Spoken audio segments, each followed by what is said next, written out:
బంగారం బ్యాంకులు ఇతర ప్రైవేటు సంస్థల్లో ఉన్న విడిపించి కొనబడును. కొమ్మూరి గోల్డ్ ఆంధ్ర మరియు తెలంగాణ.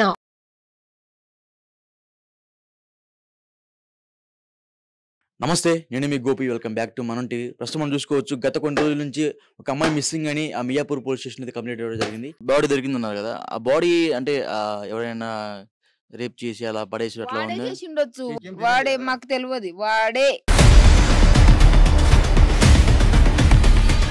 ఆ రోజే పెళ్లి చేసుకున్నారు, ఆ రోజే చేసిండు అవి అన్ని కథలు. అన్నాడు, ఒప్పుకున్నాడు, అన్ని ఒప్పుకున్నాడు. నేనే చంపేసిన, తీసుకుపోయి 30 కిలోమీటర్ దూరం పడేసిండట చెత్త కుటుంబం. సో ఆ మిస్ అయిన తర్వాత చాలా రోజుల తర్వాత తుక్కుగూడలో ఒక ప్లాస్టిక్ ఫ్యాక్టరీ దగ్గర ఒక అమ్మాయి మృతదేహం అయితే కనపడింది. ఆ అమ్మాయిని ఐశ్వర్యగా అయితే గుర్తించడం జరిగింది. సో ఆ అమ్మాయి చనిపోవడానికి పలు రీజన్స్ ఉన్నాయని చాలా మంది చెప్తూనే ఉన్నారు. సో అదేవిధంగా ఆ అమ్మాయి చనిపోవడానికి కేవలం ఒక వ్యక్తి కారణం. ఇన్స్టాలో ఒక వ్యక్తి పరిచయం అయ్యాడు. ఆ వ్యక్తి వల్లనే అమ్మాయి చనిపోయినట్టుగా వాళ్ళ కుటుంబ సభ్యులు అయితే ఆరోపిస్తున్నారు. అదేవిధంగా పోలీసులు కూడా నిర్ధారించడం జరిగింది. సో ఈ విషయం మనం పూర్తిగా తెలుసుకోవడం వాళ్ళ తల్లిదండ్రుల దగ్గరకు వచ్చాము. అసలుకి ఎప్పటి నుంచి ఇన్స్టాలో అబ్బాయితో పరిచయం ఉన్నారు, అదేవిధంగా ఎప్పుడైనా అబ్బాయి ఇంటికి వస్తూ ఉన్నాడా, అబ్బాయి అమ్మాయిని వేధిస్తూ ఉన్నాడా, లేకపోతే వీళ్ళ తల్లిదండ్రులు వేధిస్తూ ఉన్నాడా అనేది పూర్తి వివరాలు వాళ్ళ తల్లిదండ్రులు అడిగి తెలుసుకునే ప్రయత్నం చేద్దాం. రండి మా. నమస్తే అమ్మ. నమస్తే అండి. ఎప్పటి నుంచి అంటే అబ్బాయి మీకు ఎప్పటి నుంచి పరిచయం? మాకు అసలు పరిచయమే లేదు. ఇన్స్టాగ్రామ్ లో పరిచయం అని చెప్పింది మా అమ్మాయి. ఫ్రెండ్స్ అని చెప్పింది మా అమ్మాయి. చెప్పింది ఫ్రెండ్స్ వాళ్ళు, నాకేం కాదు ఫ్రెండ్స్ ఉందమ్మా అని చెప్పింది. నాకు అంత చెప్పేదంత శక్తి కూడా లేదండి. అంటే ఫ్రెండ్స్ అంటే ఫ్రెండ్స్ ఉండొచ్చు, ఇంకా ఎంతమంది ఫ్రెండ్స్ చేసుకుంటారు లేదా అంతే అని చెప్పిన. ఫోన్ చేసి ఇట్లా చేస్తాడని నేను అనుకోలేను, కళ్ళలో కూడా కనలేను నేను. వాడే చేసిండు ఫోన్. పెద్ద అమ్మాయికి ఇడిచిపెట్టి నేను చిన్న అమ్మాయికి పెళ్లి చేసుకున్నారంట. అది కూడా దండాలు వేసుకున్నాక నాకు మెసేజ్ ఫోన్లో మాకు ఫోటో కూడా బయటకు రిలీజ్ అవ్వడం జరిగింది. సో అమ్మాయి దండలు వేసుకొని వాళ్ళ ఫ్రెండ్స్ మధ్యలో పెళ్లి చేసుకున్నట్టుగా ఫోటోలు బయటకు రావడం జరిగింది. అది నిజమేనా? పెళ్లి చేసుకున్నారు నిజంగా? అది ఇంట్లో మాకు తెలియదు. ఇంట్లోనే దండలు మార్చుకున్నారు. ఫోటో అది వీడియో కాల్ మాట్లాడింది. ఇట్లా దండలు మార్చుకున్నాం మేము ఇట్లా అని చెప్పింది. కానీ అది చేయలేదు. వాడు చేసిండు. నాకు పెళ్లి చిన్న అమ్మాయిది, చిన్నది. అది 17 సంవత్సరాలు పాప. పెద్ద అమ్మాయికి ఇడిచిపెట్టి. మీకు ఎంతమంది పిల్లలు? మాకు మొత్తం 3 పిల్లలు. 3 పిల్లలు. అబ్బాయి ఆత్మహత్య చేసుకుని చనిపోయిండు వాడు. పెద్ద అమ్మాయి 2001లో అబ్బాయి చనిపోయిండు. చిన్న అమ్మాయి ఇప్పుడు 17 సంవత్సరాలు. ఇప్పుడు వాడు కూడా 17 సంవత్సరాలే చనిపోయింది. పాప కూడా 17. అది పోనీ, అబ్బాయి పోయిండని 2 అమ్మాయిల మీద ఇప్పుడు 3 సంవత్సరాలు అయింది అబ్బాయి చనిపోయి. ఇంక 2 మీద నేను అట్లనో ఇట్లనో బతుకుతున్నా. అమ్మాయి ఏదో చిన్న జాబ్ చేస్తుంది, మా ఆయన ఆటో నడిపిస్తాడు, నేను కూడా ఇంట్లో పని చేస్తానే ఉన్నా. ఈ ఫోన్ చేసి అబ్బాయి తీసుకుపోయి ఇట్లా వారం రోజు అయింది. ఇది ఎవరైతే ఇప్పుడు చంపేసిన అబ్బాయి తీసుకెళ్లి వారం రోజులు అయింది. వారం రోజుల నుంచి అమ్మాయి ఇంటికి రాకపోతే మీకు ఎటువంటి డౌట్ రాలేదా? డౌట్ రాలేదంటే నాతో మాట్లాడుకుంటూ ఉండే. దాని దగ్గర ఫోన్ ఉండే. 8 తారీఖు వరకు మాట్లాడింది. పోయింది ఆమె మంచిగా వెళ్ళి వస్తా ఫ్రెండ్స్ వాళ్ళ ఇంట్లో ఉండి వస్తా అని పోయింది. ఫ్రెండ్స్ వాళ్ళ ఇంట్లో ఉంటే అమ్మాయితోని ఆ పిల్లతోని కూడా మాట్లాడింది. ఇంకొక అమ్మాయి, మీ అమ్మాయి ఫ్రెండ్ ఎవరో ఏమో, అది కూడా ఇన్స్టాలో పరిచయం అయిందంట. అమ్మాయి కళ్యాణి, పేరు కళ్యాణి. అన్న అన్న అని పిలిస్తే వాడు సాకిర్. వాళ్ళతోనే ఉండే. తీసుకుపోయి నేను పనికి వెళ్ళినా వచ్చి తీసుకుపోయిండు. తీసుకుపోయి వాళ్ళ ఇంట్లో పెట్టిండు పిల్లకి. నేను మంచిగా ఉన్నా మమ్మీ, మంచిగానే ఉన్నా అని చెప్పింది అమ్మాయి. మంచిగా ఉండొచ్చు మరి రా అమ్మ అని చెప్పిన. వస్తా అన్నది. వస్తా అన్న వరకు వాళ్ళు 3 కలిసి ఏం చేసిండ్రు, ఇంట్లోనే దండలు మార్చుకొని ఒక్కటేసారి నాకు వచ్చింది. అది ఫోటో పంపించారు మీకు? తెలియదు. అది వాళ్ళు ఉండేది ఉప్పుగూడలో, నేను ఉండేది మియాపూర్లో. నేను పనికి వెళ్ళిన. అది ఫోన్లో రాగానే ఇంకా నేను చూసిన. అది అమ్మ పెద్ద అక్క ఎట్లా పోతుంది, నువ్వు ఇట్లా చేస్తే చిన్నది ఉన్నావు, ఫోన్ చేసి నువ్వు కాదు. నాకు అసలు ఇష్టమే లేదు ఉండేది. నువ్వు చెప్పనే లేవు నాకు. ఎవరో వాళ్ళ నానమ్మ అంటే వాళ్ళ ఆ తరఫు నుంచి చెల్లెలు పెళ్లి అయింది. అంటే పరిచయం వల్ల పెళ్లికి పోయింది పాప. తీసుకుపోయిండు వాడే. ఈ పిల్ల రాను అంటే కూడా నా దగ్గర బట్టలు రావంటే కూడా బాబు అన్నాడు, నేను ఇప్పిస్తా రా చెల్లెలు. బట్టలు కొనిపించాడు మీ అమ్మాయికి? వాడే చేసిండు అంతా వాడే. మేమేం చెయ్యలేము. వద్దు కూడా అన్న, నేను రాను కూడా అన్నది ఇది. కానీ నేను కొనిపిస్తారా అని తీసుకుపోయి వాళ్ళ నానమ్మ చూసిందంట. వాళ్ళ నానమ్మ చూసి పెళ్లి చేసుకోరా పిల్లకి అని చెప్పిందంట. ఇంకా ఫోన్ చేసి వాళ్ళే చేసిండ్రు, పూజ చేసిండ్రు పిల్లకి. మీ అమ్మాయి ఇష్టపడి వెళ్ళిపోయింది అంటున్నారు. ఇష్టపడలేదు మా అమ్మాయి, అస్సలు ఇష్టపడలేదు. మాకు ఇష్టమే లేకుండే. చిన్నది పెద్దమ్మకి ఇడిచిపెట్టి మీడియా వాళ్ళకి కూడా తెలియాలి కదా. పెద్దమ్మకి ఇడిచిపెట్టి చిన్నమ్మకి ఎట్లా చేస్తాండి పెళ్లి నేను? అంటే మీకు ఇష్టం సంబంధం కదా, అమ్మాయితో ఇష్టం కదా. అమ్మాయితో ఇష్టం కాదు, అది నాకు తెలియదు. వాళ్ళిద్దరూ ఇన్స్టాగ్రామ్ లో లవ్ చేసుకొని ఇద్దరు ఒకసారి చాలాసార్లు కలిశారంట. సో కలిసిన సందర్భంలోనే మళ్ళీ ఇప్పుడు బయటికి వెళ్దాం రా అని అన్నట్టు తీసుకెళ్ళాడంట అబ్బాయి. అబ్బాయి అంటే బయటికి వెళ్ళడం తీసుకురా అంటే అమ్మాయి వెళ్ళింది కరెక్టే. అది వెళ్ళిందంటే ఆడపిల్ల ఇంట్లో నుంచి బయటికి పోతున్నప్పుడు తల్లిదండ్రులు ఎటు వెళ్తుంది, ఎందుకు వెళ్తుంది అని మీరు తెలుసుకునే పని చేయలేదు? చెప్పింది ఫ్రెండ్స్ వాళ్ళు ఇంట్లో పోతున్నా నేను 2 రోజులు ఉండేసి వస్తా అని చెప్పింది. అంటే నేను ఉప్పుగూడలో నా ఫ్రెండ్ మా అమ్మాయి ఉంది, ఆ పిల్ల కూడా కళ్యాణి పిల్ల కూడా మాట్లాడింది, అంటే నాతోనే ఉంది బాగానే ఉంది అని చెప్పింది. నేను ఈ మోసంలో పోయినా నేను, కానీ ఇట్లా చేస్తారని నాకు తెలియదు. సో మీ అమ్మాయి చనిపోయిందని మీకు ఎప్పుడు తెలిసింది? అంటే నిన్న మొన్న పోలీసుల వాళ్ళ తరపున నుంచి నాకు అనుమానం వచ్చింది. శుక్రవారం వరకు మాట్లాడింది, 8 తారీఖు వరకు మాట్లాడింది ఆమె. 8 తారీఖు నుంచి ఆ అబ్బాయి తీసుకొస్తా అంటే అమ్మాయికి చూపిస్తా నేను అని చెప్పింది. ఆ అమ్మాయి కూడా అన్నది వస్తా మమ్మీ నేను వస్తా అని చెప్పింది. ఫోన్ లో మాట్లాడింది. ఎప్పుడో ఫోన్ పల్లగొట్టిండు, వాన్ ఫోన్ తోనే మాట్లాడింది. పల్లగొట్టాడంట. దేని గురించి పల్లగొట్టాడో అది చెప్పలేదు, నాకు చెప్పలేదు. అంటే మీ అమ్మాయిని అబ్బాయి బాగా ర్యాగింగ్ చేస్తా లేకపోతే టీజింగ్ చేస్తా ఉంటాడా? చేసిండు, ఏమేం చేసిండు అది కథ అక్కడే వాళ్ళకే తెలుసు సార్. ఇక్కడ వరకు ఇన్ఫర్మేషన్ కాలేదు. కానీ అమ్మాయి మంచిగా ఉందని చెప్పింది నాకు. 8 తారీఖు వరకు మాట్లాడింది. 8 తారీఖు వరకు దండలు మార్చుకున్నారు. అది ఫోటోలు వచ్చినాక అది ఫోటో తీసే అమ్మాయి మీతో ఫోన్ లో మాట్లాడుతున్నప్పుడు చివరిసారిగా ఏం మాట్లాడింది? నేను వస్తున్నా మమ్మీ, నీకు కలవనికి వస్తున్నా, నేను వస్తా సాయంత్రం వరకు వస్తా. నేనన్నా నాది పని అయినాక 7 గంటలకు రామ్మా, నీకు నేను కలుస్తా మాట్లాడతా అని చెప్పిన. నేను వస్తా మమ్మీ అని చెప్పింది. 8 గంటలకే ఫోన్ చేసిండు వాడు, నేను పడుకొని ఉన్నా. అప్పుడే నేను ఫోన్ లిఫ్ట్ చేయలే. 11 గంటలకు అట్లా ఫోన్ లిఫ్ట్ చేస్తే మీ అమ్మాయి లేదు, మీ ఇంటికి ఇట్లా వచ్చిందా, మీ ఇంటి తరఫున నుంచి వచ్చిన అట్లా ఇంద్ర బాబు పొద్దున్న నుంచి మీరు ఇంట్లో నిన్నారు, ఇప్పుడే పెళ్లి చేసుకున్నా నేను అన్నావు, దండాలు మరుచుకున్నా నేను, నీ దగ్గర ఉంది పిల్ల అని నేను అనుకుంటున్నా. నా దగ్గర ఎట్లా వస్తుంది? నా దగ్గర ఫోన్ కూడా లేదు ఫోన్ చేయనికి. చేయాలంటే నీకే చేయలే ఫోన్, నేను ఎవరికి చేయాలి నేను ఫోన్ అని నేను అన్నా.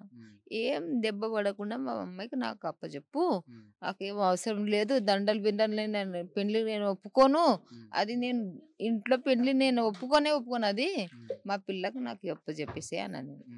అంతవరకు అయితే సరే, దొరికినప్పుడు తెచ్చిస్తా, దొరికినప్పుడు తెచ్చిస్తాను నీకు. ఏమైనా వస్తున్నా దొరికినప్పుడు తెచ్చిస్తాను నీకు.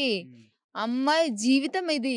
అబ్బాయి మీకు ఎప్పుడు ఫోన్ అబ్బాయి మీకు ఎప్పుడు ఫోన్ చేశారు? నైట్ పూట ఫోన్ చేశారా పొద్దున పూట? నైట్ పూట ఫోన్ చేసిండంటే ముందే ఎప్పుడు చంపి నాకని ఫోన్ చేసిండు నాకు 8 తారీఖే. అంటే నాకు డౌట్ వచ్చింది, ఎందుకు ఫోన్ చేస్తున్నాడు, వాళ్ళ దగ్గర ఉంది కదా, మా అమ్మాయి ఇప్పుడే మాట్లాడింది లేదని చెప్తున్నాడు నాకు అనేసి నేను పోలీస్ స్టేషన్కి పోయి కేసు అంటే రాసి ఇచ్చిన అనమాట. ఆడ పోలీసు వాళ్ళకి ఇట్లా అబ్బాయి వానికి తెలియదు. అప్పటికి నాకు మాట్లాడుతూనే ఉన్నాడు, వచ్చిందంటే ఏంటి. సడన్ గా ఫోన్ తీసుకుపోయి ఫోన్ స్విచ్ ఆఫ్ చేయలేడు వాడు. అప్పటికి ఫోన్ స్విచ్ ఆఫ్ చేయలేడు. నేను పోలీస్ స్టేషన్కి పోయినాక కేసు పెట్టినాక ఫోన్ స్విచ్ ఆఫ్ చేయలేదు. పోలీసు వాళ్ళు మాట్లాడిండ్రు వానికి. మాట్లాడినాక నేను ఏమీ చేయలేదు, నాకేం భయం అంటే వస్తాను నేను సార్ వస్తానని అన్నాడు. ఇంకా ఫోన్ స్విచ్ ఆఫ్ పెట్టేసి అన్న. రాత్రిపూట ఇట్లానే ఒక పిల్లకి నేను మాట్లాడుతాను ఉండే పిల్ల, మా అమ్మాయి క్లోజ్ ఫ్రెండ్ ఆమె. అంటే ఆమెతోని ఇన్ఫర్మేషన్ తీసుకుంటా ఉన్నాడు రాత్రిపూట మాట. ఇది ఇక్కడ ఏమేమి జరుగుతుంది అంతా పిల్లతోని వాడు. అది పిల్ల మాది ఏమి చెప్పకే నువ్వే తీసుకున్నావు అంటే మాకు చెప్పు అని ఆ పిల్ల చెప్పింది. ఉన్నది ఉన్నట్టు చెప్పింది. ఇట్లా లేదు, ఇట్లా వాడు ఇక్కడ ఉన్నాడు అక్కడ ఉన్నది చెప్పింది. అదే లైన్ లో వాళ్ళు అది ఏదో లొకేషన్ పెట్టి వానికి తీసుకొచ్చి పట్టించారు పోలీసు వాళ్ళు. పోలీసు వాళ్ళు పట్టించారు.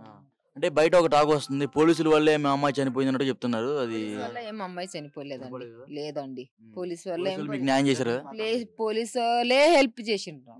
పోలీసు వాళ్ళే రాత్రి 3 గంటలకు పోయి వాళ్ళకి ఏం అవసరము మేము పోయి ఆడ వచ్చినాక రాత్రి 3 గంటలకు పోయి తీసుకొచ్చిండ్రు వాళ్ళు. పోలీసులు గ్రేట్ అంటారు. పోలీసు వాళ్ళే గ్రేట్. వాళ్ళు మియాపూర్ పోలీసు వాళ్ళే వాళ్ళు పోలీసు వాళ్ళే చేసిండ్రు మాకు మీకు ఎవరికి గల్లీ వాళ్ళకి నేను ఎవరికి, ఎందుకంటే అమ్మాయి ఉంది కాబట్టి నాకు గల్లీ వాళ్ళు ఎవరికి చెప్పుకోలేను. మేమిద్దరం పోయి కంప్లైంట్ ఇచ్చినాము అని మీద డౌట్ వచ్చింది కాబట్టి, ఎందుకంటే అమ్మాయి ఫోన్ చేస్తా ఉంది. ఆ రోజే ఫోన్ స్విచ్ ఆఫ్ పెట్టుకున్నాడు. తుక్కుగూడలో ఏదో ఫ్యాక్టరీ దగ్గర మీ అమ్మాయి బాడీ దొరికిందన్నారు కదా? అదే చెప్తున్నా ఒక నిమిషం. బాడీ దొరికిందన్నారు కదా, ఆ బాడీ అంటే ఎవరైనా రేప్ చేసి అలా పడేసి అట్లా వాడే ఉందా? చేసిండొచ్చు. వాడే మాకు తెలియదు. వాడే చింటూ అంటే బాబునే. ఇప్పుడు వాడే చేసిండు. వాడే 4 గంటలు అది ఏమో హాస్పిటల్లో చేసిండ్రు కదా, లోపల అది రిపోర్ట్ లో వాడే చేసిండు. వాడి మీదనే నాకు అనుమానం. రేప్ చేసి ఉంటారు మీ అమ్మాయి? ఉండొచ్చు. ఆ రోజే పెళ్లి చేసుకున్నారు, ఆ రోజే చేసిండు అవి అన్ని కథలు. అదే చేసిండు, ఆ రోజే చేసిండొచ్చు. ఏమేం చేసిండో తాగుమతలో చేసినా అని ఒప్పుకున్నాడంట పోలీస్ స్టేషన్ లో. అన్నాడు, ఒప్పుకున్నాడు, అన్ని ఒప్పుకున్నాడు. నేనే చంపేసిన తీసుకుపోయి 30 కిలోమీటర్ దూరం పడేసిండట చెత్త కుటుంబం. ప్లాస్టిక్ లో చుట్టేసి మరి ఘోరంగా చేసిండు మా అమ్మాయికి. అలాంటి సిచ్యువేషన్ లో వాడికి కూడా పెట్టకూడదు. ప్లాస్టిక్ కవర్ లో చుట్టేసి 30 కిలోమీటర్లు అవతలేసారా? అవతల వేసిండు. ఇద్దరు కలిసి సాకేత్, చింటూ, ఈ వాళ్ళ పెండ్లం ముగ్గురు కలిసి చేసిండ్రు. కళ్యాణి పేరు పిల్ల కళ్యాణి. ఫ్రెండ్ కాదు, వదిన అని పిలిచింది దానికి. ఫ్రెండ్ ఏమని అంటే నెల నుంచి ఎప్పటి నుంచి పరిచయం నాకు తెలియదు. అది మా ఇంటికి కూడా రాలేదు వాళ్ళు, తెలియదు. ఇన్స్టాగ్రామ్ లోనే అసలు ఆ ఉప్పు కూడా ఎక్కడ, మియాపూర్ ఎక్కడ, అసలు నేను పోలేను అక్కడ, నేను చూడలే లేను. అమ్మాయి ఫస్ట్ ఇయర్ లో ఒక సబ్జెక్ట్ పోయిందని ఇంట్లో ఎక్కడ ఉంటది, ఇంట్లో ఒక్కోదాన్ని ఉంటది కదా. ఎక్కడన్నా పోవాలంటే ఏజ్ అడుగుతున్నారు పనికి. అయినా కానీ పనికి పెట్టించాడు. నెలంతా 2 నెలల పని చేసింది. అది ఇట్లనే ఒక తిరిగే బదులు పని చేసి ఇంకా అది నీది వచ్చినాక ఎగ్జామ్స్ ఇచ్చినాక మళ్ళీ కాలేజ్ పోదు. కానీ పోతా మమ్మీ నేను మీకు ఇది లేదు, ప్రైవేట్ కాలేజీలో మీతోని కాదు గవర్నమెంట్ కాలేజీలో పోతా అని చెప్పింది నాకు. సబ్జెక్ట్ అది మాట్లాడింది నాతోని. గట్టిగా ధైర్యం ఉండే, దాని దగ్గర మస్తు ధైర్యం ఉండే. ఆ సిచ్యువేషన్ వాడు అంటున్నా ఆత్మహత్య చేసుకున్నాడు, కానీ చేసుకోదు. నేను ఎన్ని వదిలేసి ఇంట్లో ఒక్కదానికి పోయినా కానీ ఆత్మహత్య చేసుకోదు. అది మేము అందరం ముగ్గురం బయట పెద్ద పనికి, ఆమె కూడా చిన్న జాబ్ చేసి ఆమె పోయేదాన్ని. పొద్దున్న మస్కున్న 4 గంటలకి పోయేదాన్ని, నేను 11 గంటలకు నేను పోయేదాన్ని. మా ఆయన 6 గంటలకి పోతాడు. ఆమె ఒక్కదాన్ని ఇంట్లో సబ్జెక్ట్ పోయింది కాబట్టి ఇంట్లో ఉండిపోయింది. అది ఇంట్లోనే ఉంటుండే. ఎక్కడ పని చేయాలంటే ఏజ్ అడుగుతుంటారు దానికి. ఒక సబ్జెక్ట్ పోయింది కదా అని ఇంట్లోనే ఉంటుండేది.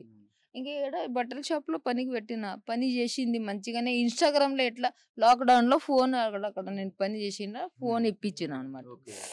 లాక్డౌన్ లో ఆన్లైన్ క్లాసులు జరిగినాయి కదా అప్పుడు నుంచి. అంటే అప్పుడు బాగానే ఉండే. లాక్డౌన్ లో 10th పాస్ అయింది మంచిగా. నేను సెకండ్ ఒక క్లాస్ సబ్జెక్ట్ పోయింది అనమాట.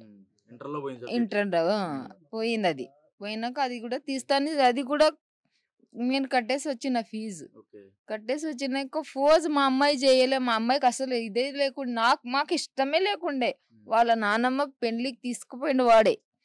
అసలు వద్ద వాళ్ళ బాబాయ్ కూడా చెప్పినాను పోలీస్ స్టేషన్ లో. ఇష్టం మాకు లేదే బట్టలు లేదు, నేను రానని చెప్పింది. అది అయినా కానీ పోయింది. తీసుకుపోయిండు, నేను ఇప్పిస్తాను తీసుకుపోయిండు. వాళ్ళ నానమ్మ చూసిందంట ఈ పిల్లకి.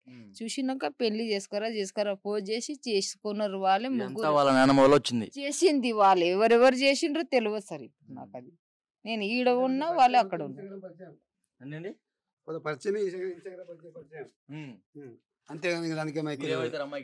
డాడీ ఆ రోజు దండం వేసుకున్నారు కదా, ఆ రోజు ఫోన్లో వెళ్తే ఆ రోజు నుంచి మాట్లాడి అంతా ఓకేంది. ఇక చెప్తే ఇంటర్లేదు కానీ ఏం చేస్తారు, పేరెంట్స్ ఏం చేస్తారు, కూర్చుంటారు కదా. ఇక అయితే ఏమైందంటే ఆ రోజు ఉంచుకొని అంత మంచిగా ఉండి సాయంత్రం పూట మళ్ళీ ఫోన్ చేస్తారు అనమాట. మీ అమ్మాయి కనిపించలేదు అని. ఆడే చించుగా ఫోన్ చేస్తే అదే ఈ శుక్రవారం కాదు, పోయిన శుక్రవారం అంటే 8వ తారీఖు ఉన్నాడు ఆ రోజు. మళ్ళీ సాటర్డే కంప్లీట్ చేస్తే ఇక పోలీసులు మంచిగా సహకారం వల్ల ఇక ఆఖరికి మా బిడ్డ డెడ్ బాడీ అని దొరికింది, లేకపోతే దొరకకపోతే అది కూడా. ఏం బాధ లేదా మరి? బాధ ఉంది సార్, ఇప్పుడు బాధ ఉంటుంది సార్. బాధ ఎందుకు ఉండదు? బాధ ఉంటుందా అంటే మా పాపకు అయిన తరిగా వేరేలో కావద్దు వానికి. ఒక అబ్బాయి పోయిండు ఆల్రెడీ, దాంట్లోనే షాక్ లో ఉన్నా నేను. మళ్ళీ ఒక అమ్మాయి పోయినాక బాధ ఉండదండి మరి. అతనికి ఎటువంటి శిక్ష పడాలనుకుంటున్నారు? అటువంటి వాళ్ళు కూడా అట్లనే చావాలి, లేకపోతే ఉరి శిక్షణ పడాలి వానికి.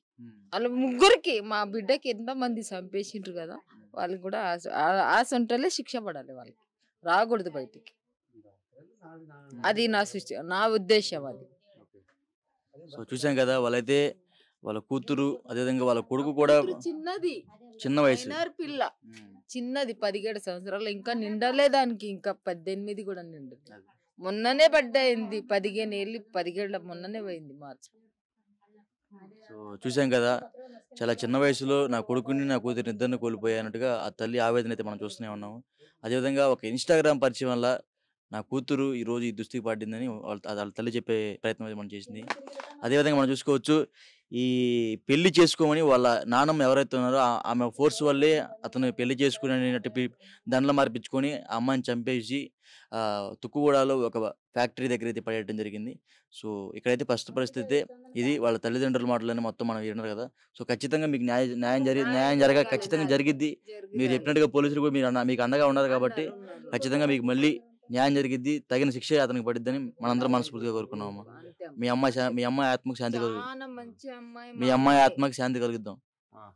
చాలా మంది నలుగురికి చెప్పే విధంగా మా అమ్మాయి గట్టిగా అంత మంచి ఉండేమి. నాకు ధైర్యం ఇస్తే, అమ్మ అన్న పోయిండు, అక్క పెళ్లి మేము దర్జాగా చేస్తామమ్మా అనేవాళ్ళ. పిల్ల చిన్నదే కానీ ఎంత తెలివితేట పిల్లకి. ముగ్గురు కలిసి చేసినట్టే దానికి ఏమీ సుధరించలేదు, ఏమి చేయలేకపోయింది. అది ఫోన్ ఒకటి పోయింది, ఎవరికి ఫోన్ చేయాలో అర్థం కాక ఏమేమి చేసిండ్రు అది నాకు తెలియదు.